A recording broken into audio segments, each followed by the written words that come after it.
তারা একটা প্রশ্ন করে না দ্রব্যমূল্য নিয়ে, নট এ সিঙ্গেল ওয়ার্ড। সবচেয়ে আলোচিত বিষয় যে রিসেট বাটন উনি চাপ দিবেন, রিসেট বাটন নিয়ে একটা প্রশ্ন করে নাই। প্রশ্ন করে নাই এই আন্দোলন কি প্রি প্ল্যান ছিল কিনা, প্রশ্ন করে নাই এই আন্দোলনের কি কোনো মাস্টার মাইন্ড ছিল কিনা। কেন প্রশ্ন করে নাই? এটা কি সাংবাদিকের প্রশ্ন না?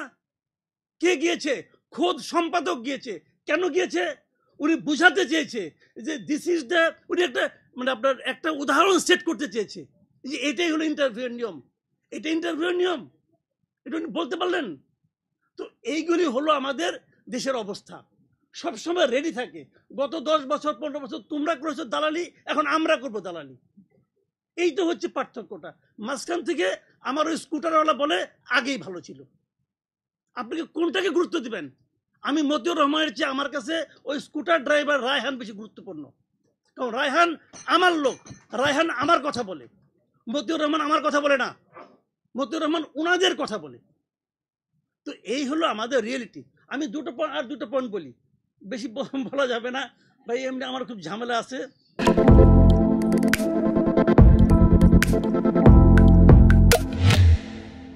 আমি আসলে একটু মানে ঝামেলা আছে, আমি একটা আবেগপ্রবণ হয়ে যাই ভাই, সরি। আমি গরিব মানুষ তো, ওই একটু ডিমের দাম বললে আমার মাথা খারাপ হয়ে যায়। ডিমের দাম যখন দেখি 180 টাকা তখন আমার মাথা খারাপ হয়ে যায়। আমি হাসিনার আমলে কখনো ডিমের দাম 160 টাকার উপর উঠতে দেখি নাই। এবং যখন 160 টাকা উঠতো 1 ডজন, তখন এটা মানুষ হইচই করতো। 180 টাকা উঠছে, হইচই হচ্ছে না কেন? কারণটা হলো আমরা এই সরকারকে ভালোবাসি, আমরা এই সরকারের সাফল্য দেখতে চাই। আমরা যে দেখতে চাই এটাই সরকার বুঝে না। মানুষের যে কষ্ট হচ্ছে এটাই সরকার বুঝে না। আচ্ছা আপনারা বলেন তো বুকে হাত দিয়া, এই 2 মাসে জিনিসপত্রের দাম বাড়ছে, বাণিজ্য মন্ত্রী একটা কথা শুনছেন আপনারা? একটা কথা। ওই ভদ্রলোক তো বাণিজ্য মন্ত্রী, সালেউদ্দিন সাহেবের একটা কমেন্ট পেয়েছেন?